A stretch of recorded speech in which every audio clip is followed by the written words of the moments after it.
gets the fans excited here, and Plow gets plenty of time to throw here, and he gets the ball out.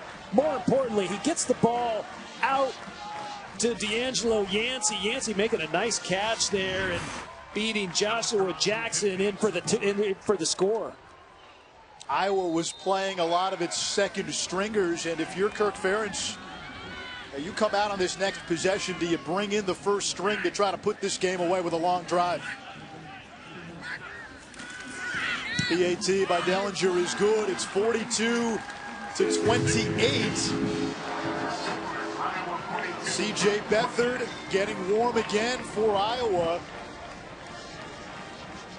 Nathan Stanley, the backup, had taken the snaps on the last couple of series. And it's just one-on-one. They know they have man. Safety goes inside. And Blau puts the ball. You got to get a deep ball. You got to throw it outside. Let the man run for it. Right there.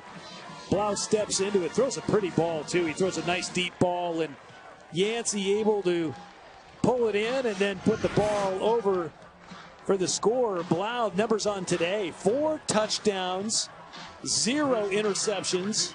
387. I mean, he's having quite the day. They haven't been able to run the ball. They haven't helped him at all. But it's been all David Blau, especially in the second half here. Purdue lined up for an onside kick the last time and then looped one to Desmond King. It didn't work out well. The Boilermakers ended up getting the ball back. Let's see if they try an onside kick this time. Yeah, I think Dellinger, you want to drive it along the... There it is, takes a big bounce. Marshall knocked it out of bounds. It'll be Iowa football, and there's a flag. So the kick goes out of bounds, and Iowa will have it. He got the bounce that he wanted. Yeah, you got the big high bounce. Marshall, he had the right player there, too. Marshall with his length and good hands. Free kick out of bounds, kicking team. It was untouched by the receiver, out of bounds. 5 yards added on the end of the kick. First down, Iowa. And Iowa has brought in its first stringers. Beathard back into the game. The starting O-line back into the game. Well, and here's the good news, bad news for the second team offense, Anish, is that the good news is they got the play. The bad news is when they came into play, they didn't execute well, and they're going to have to look at the film and listen to the coaches soon. CJ Beathard back in the game, 10 of 17, 140, 2 touchdowns. He's been awfully efficient right at the line of scrimmage, getting him into the right play. Akram Wadley to the corner and out of bounds. Tom is a former player. When you've mentally turned that switch off, okay, I'm out of the game. The second stringers are in. Now to have to go back, what's that like? But you know what? As a competitor, you really never turn it off until the scoreboard says zeros across the timeline. And I think he always knows, Beathard knows he may get called on to come back in the game. He didn't check out by any stretch. So, you know, they're fresh. They stay loose. And I'm sure their coaches are reminding them to stay loose as well.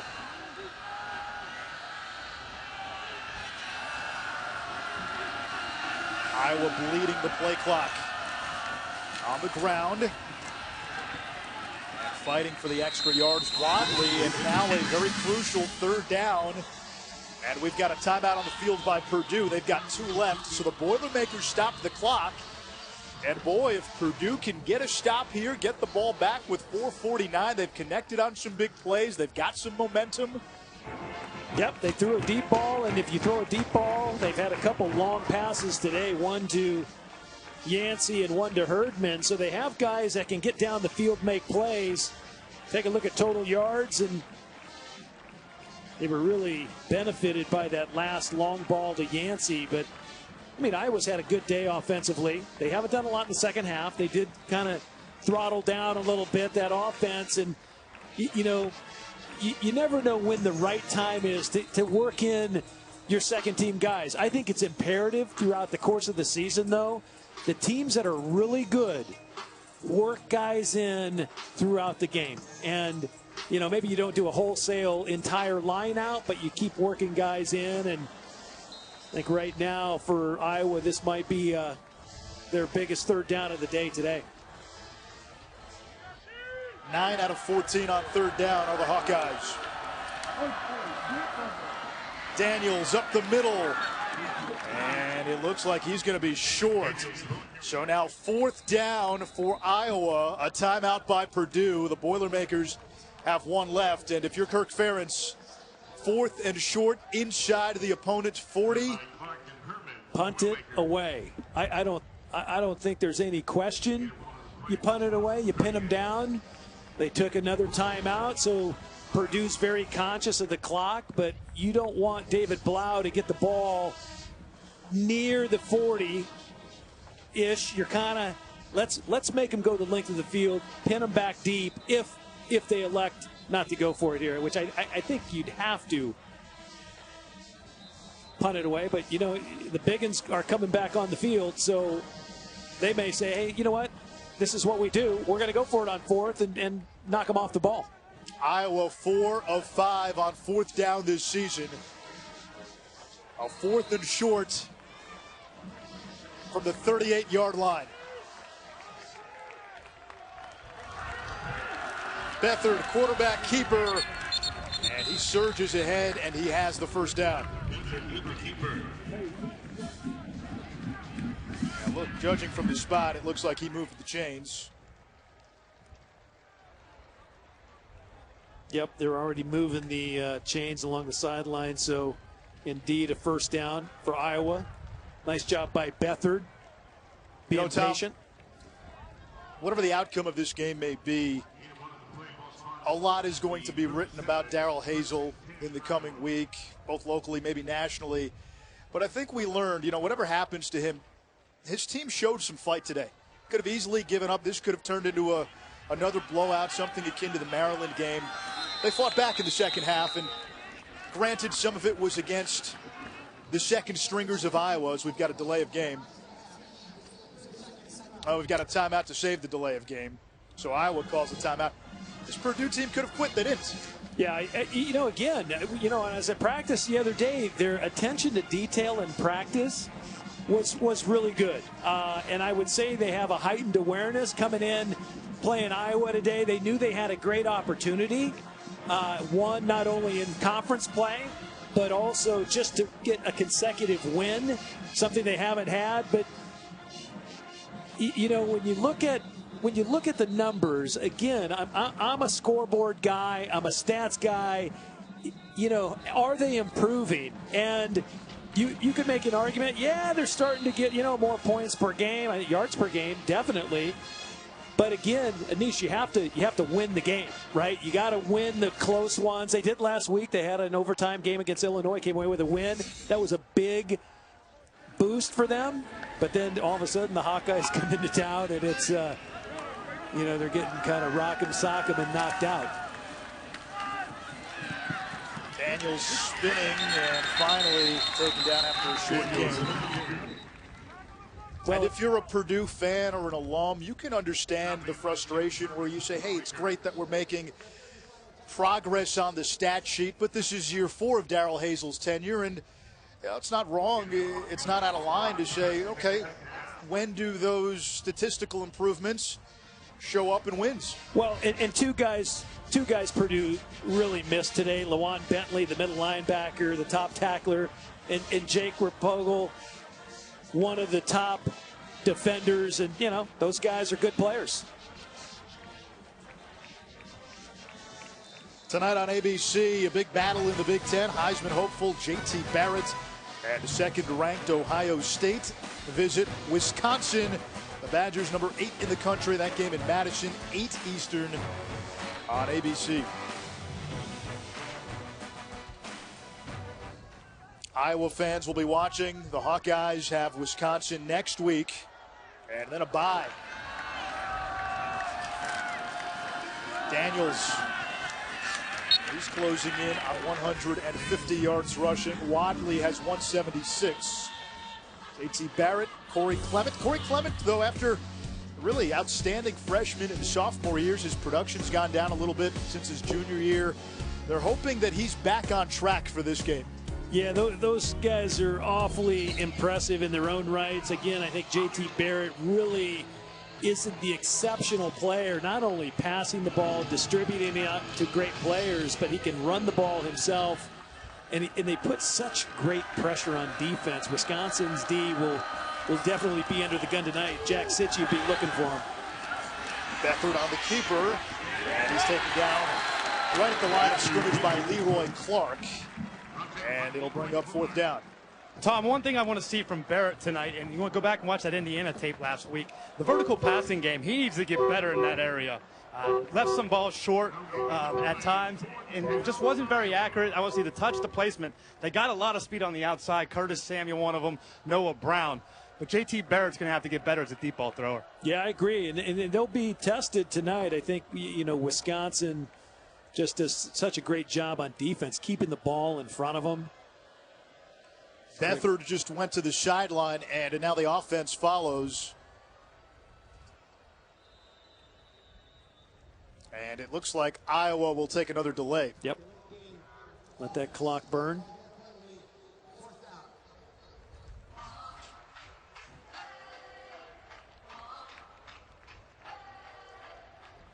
.228 to go in regulation. Sorry, Tom. Well, I was going to say, IU's pretty good, too. Kevin brings up the fact that, he had trouble throwing the ball down the field against IU, and IU is they're not an easy team to play against.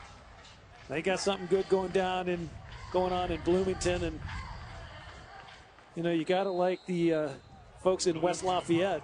They're not, they're probably checking, I don't know what they're checking on their phone. Facebook? Pokemon? Punt is out of bounds. It'll be Purdue ball at the 12.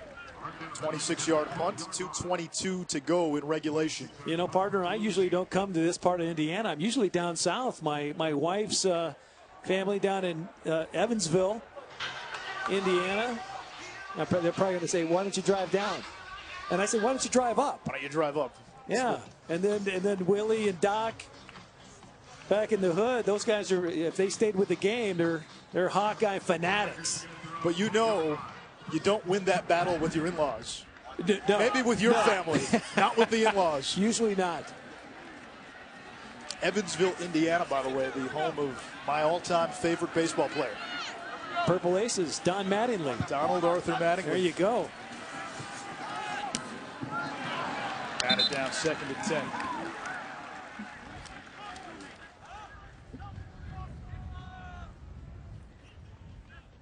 What do we got next?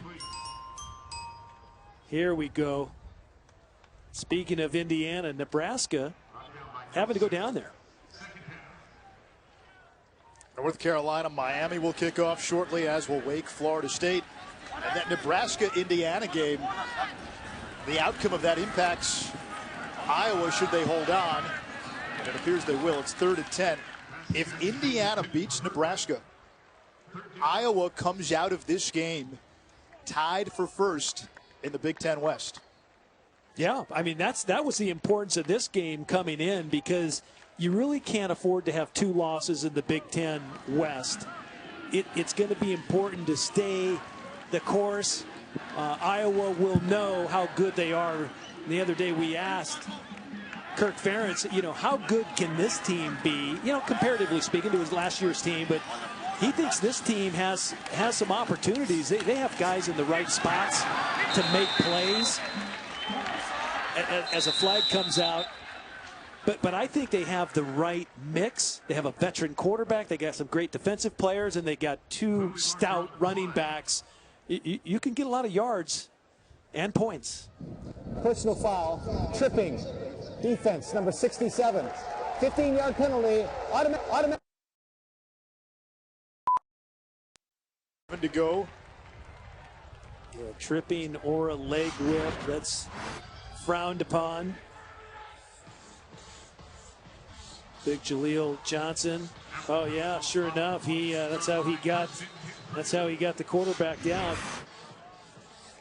11 penalties against Iowa today. Blau on the move.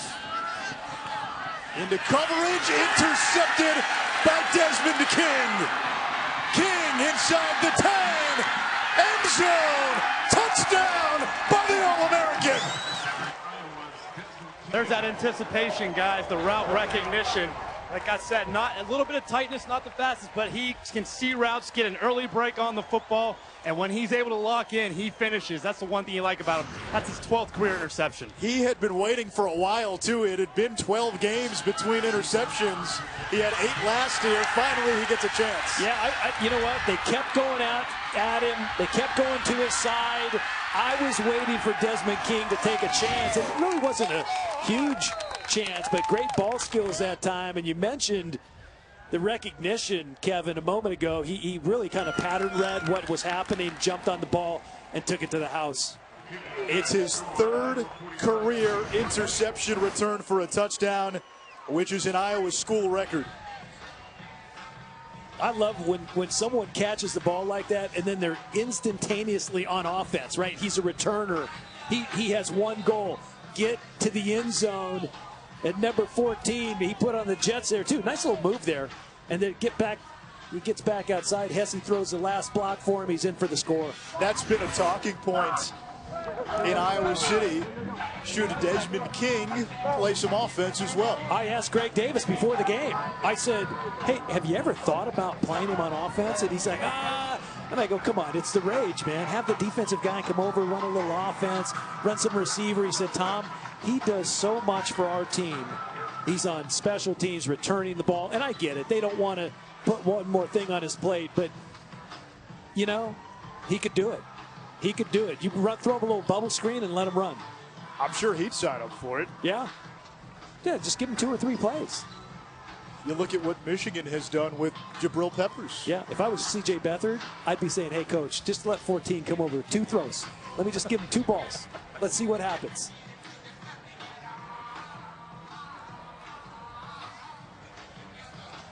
.144 to go. The Desmond King pick 6, putting the punctuation on this game. Iowa, 49 points, a season high. 522 yards, also a season high. And this team had been in a little bit of a malaise since that loss to North Dakota State. And I know a lot of folks have kind of made a big deal about that. I had the opportunity the last 3 years to call the FCS playoffs through the championship and see North Dakota State up close and personal. Lucky. I'm telling you that on any given week in a one-off, they can compete with anybody. Remember me sometimes, would you, towards the end of the season? The Bison. The Bison with a Z. The Bison. No one wants to schedule the Bison. Why would you? Why would you? No one. No. Iowa won't have them back for quite some time. It's a quality football team, and it's a shame because you lose to an FCS school, all of a sudden the national perception is, man, you lost to an FCS school. Well, it's also an FCS school that just happened to win 5 consecutive national championships. Yeah. And oh, by the way, their quarterback from last year is probably going to be the offensive rookie of the year in the NFL. Yeah, Carson Wentz turned into a pretty good player, huh? I don't think he turned into one. I think he was already one, right, Kevin? An absolute stud, guys. He's big. You got to remember, he didn't play 3 preseason games, and he's already having this start he's coming off. I think, and Anish, I know you called a ton of their games. The maturity for a rookie is just off the chains. In the FCS championship game, and this will be the last North Dakota State story, Wentz hadn't played in almost 3 months because of a broken wrist. He came back, started that game, and was throwing darts and BBs from the first series. It looked like he was in midseason form. It was incredible. And then straight after the game, went out to California to train that afternoon. I mean, right after the championship, that day, went out to train. That's how much it meant to him. So he's the guy you know you're going to do the right thing and great leadership skills.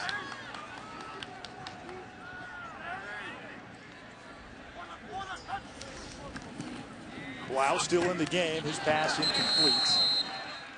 And for Iowa, you know, you lose that game to the Bison, and it put them in a bit of a malaise. A sluggish win against Rutgers, a sluggish win against Minnesota, a loss to Northwestern. But this is a nice bounce back for Kirk Ferentz's team. You can build off of this down the stretch where you play your marquee games and you still have so much to play for.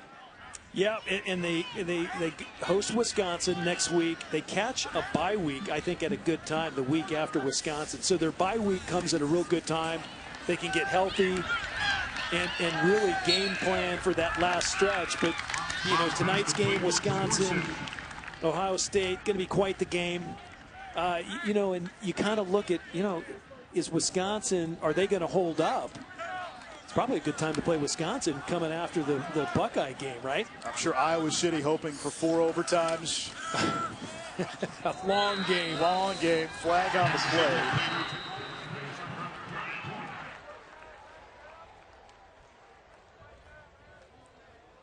Well, I will say, Pass interference, defense number 13. Spot foul, automatic first down. I thought Purdue might have a measuring stick today. You know, when talking to Darrell Hazel yesterday, I think they do. I think at least they haven't stopped competing, and that is crucial, but they aren't in the elite zone by any stretch. Tom, I think the lack of depth in the trenches really stood out today on both sides of the ball for Purdue. Just not enough depth. Jacob Plogel, their senior leader. I mean, you watch this tape, he makes a ton of plays. He's the go-to guy on the inside, the kind of the straw that serves the drink. Yeah. And he's out, and it goes to the overall depth of that defensive line. Just wasn't able to hold up against this Iowa line is playing better, and they're playing better on the defensive side of the ball. So for this Iowa team, I think they're hitting their peak at the right time, getting better, improving on the trenches on both sides of the football. Yeah, it's a great point. I mean, you know, games are won and lost in the trenches. Iowa wants to play you mano a mano. They want to play you in a tight framework type of a field, and that's where they dominate. You know, they run into trouble when they play teams that are really fast on the edges. That's when they run into a little bit of a challenge. Down the seam, that's Hopkins who's got a touchdown catch. And he takes a big hit from Snyder. Boy, Snyder, Kevin mentioned it earlier, he plays with sort of a devil-may-care attitude back there at safety. Snyder's one of the top tacklers in the Big Ten. Snyder's lucky there, guys, because listen, this game is over, and he made a hit like that. If that ref calls a targeting foul and he gets thrown out, he's not going to play next week against Wisconsin. So you got to be a little smarter in these situations. Downfield incomplete. David Blau, by the way, 421 yards passing. That's a career high. 4 TDs. Got off to a slow start, as did the entire Purdue team. It was 35-7 at halftime. And the Boilers never quite recovered. Meanwhile, Iowa 25 seconds away from a 9th consecutive road win. That would be a new school record. This one is tipped off the tip. It's caught by Hopkins. How about that? Tip off the tip, I believe. Ping pong.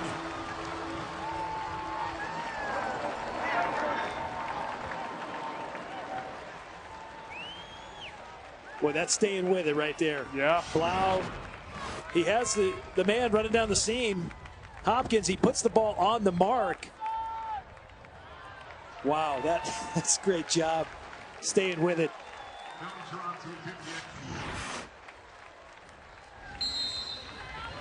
.504 yards of total offense now for Purdue. Granted, much of it has come in this fourth quarter when the game was decided for the most part, and Iowa did play at second string for much of the quarter. 49-35, 2 touchdowns in the game now for Hopkins, the redshirt freshman out of Nashville.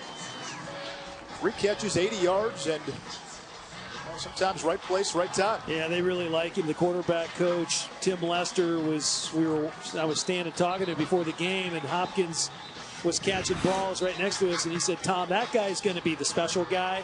And Bryson Hopkins, I like both their tight ends. Cole Herdman, 88, he's the one that took the shot from Brandon Snyder a moment ago, and then Hopkins coming down with a score. When you got 2 tight ends, you can get some work done. 458 yards for David Blau, 5 touchdowns, career high in passing yards and passing TDs. Iowa's going to have a potential question on its hands. Their starting tight end, George Kittle, who with Vandenberg out, Kittle's their top receiving threat. Kittle left this game in the first half, did not come back, so he's a guy that Iowa wants. There's not a lot of reliable options in the receiving game right now as the Hawkeyes cover the onside kick. A quick update from Chris in the studio.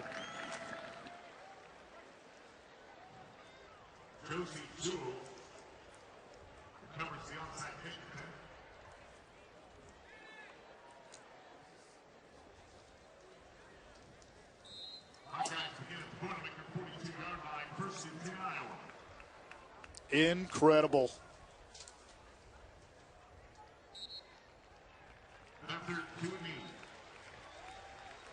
Beathard takes the knee, and Iowa sets a new school record with its 9th consecutive road win.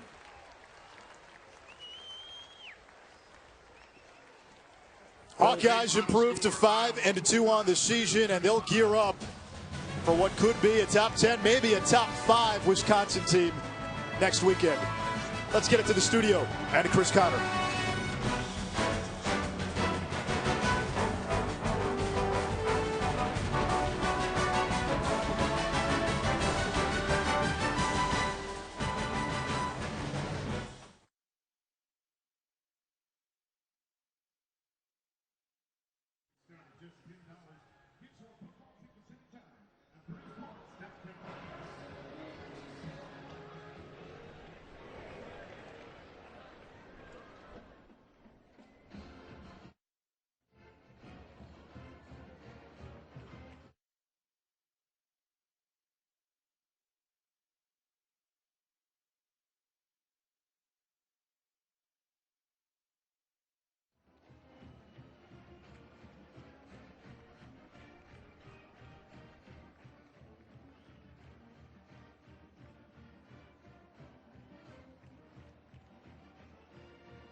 It's halftime. Don't go anywhere. Second half action is coming up.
Hi, I'm Tom Ramsey, and Iowa today over Purdue by the final score 49-34. 35, and really it was that Iowa run game in full effect today. 365 yards rushing by 2 Iowa backs. I thought they did a great job dominating the line of scrimmage. LaShawn Daniels was fantastic. Big back and a big load and a tough guy to stop for Purdue. And boy, he runs through the defense. I don't want to say at will, but he powers his way across the end line to get a couple scores. And, you know, again, the offensive line dominant. Akram Wadley, the second of the 1-2 punch, and really he's as good as any back in the country. Akram Wadley here on a 3rd down. They run screen. He gets the 1st down, and then he breaks off a 75-yard touchdown. And Wadley, of course, 170 yards and a 12-yard average on the game. And one other guy had a great game, C.J. Beathard, and Iowa's going to be tough to beat in the coming weeks.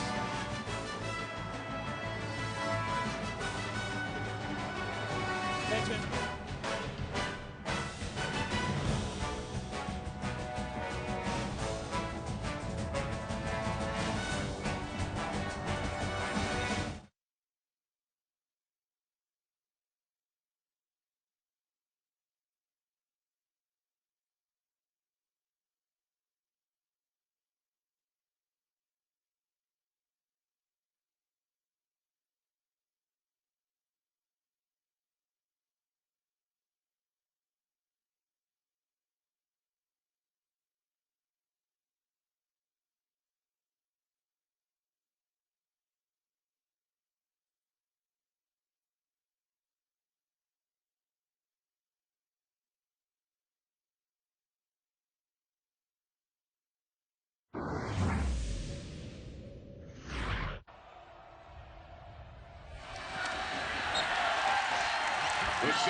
Touchdown, Iowa.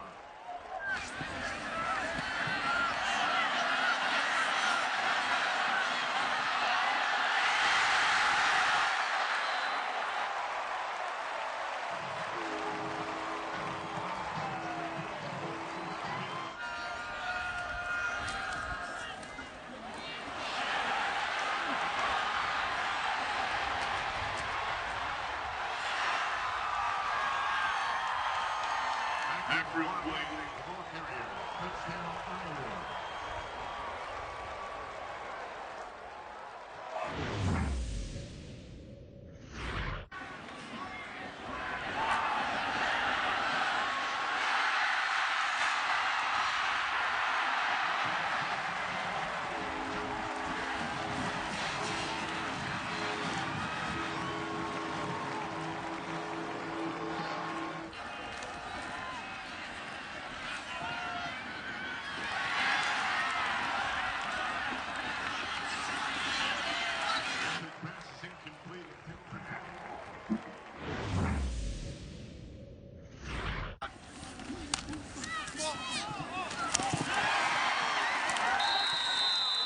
Pass complete to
shot kick.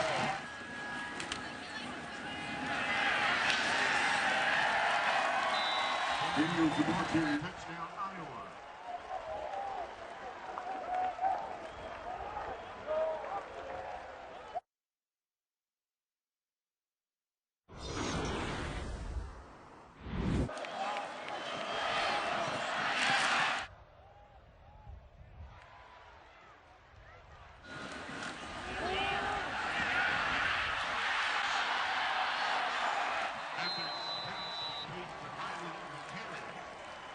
Touchdown, Iowa.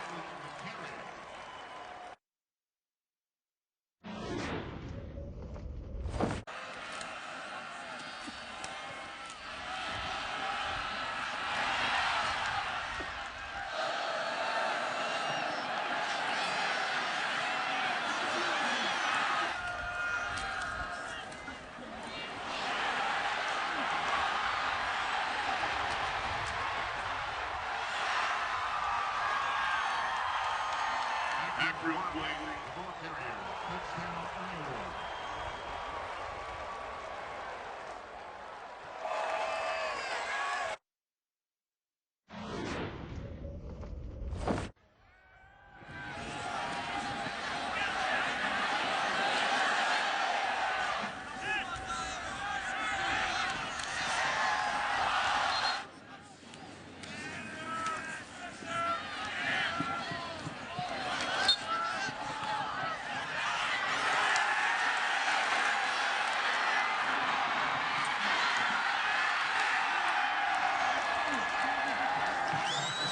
Iowa's Desmond King.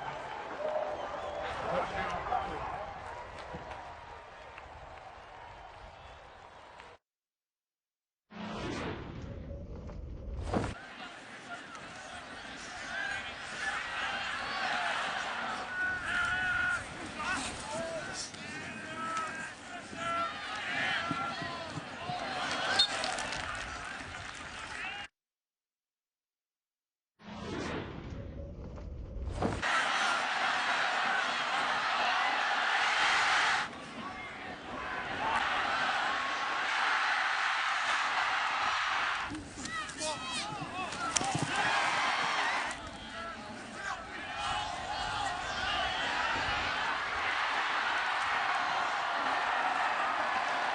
First pass to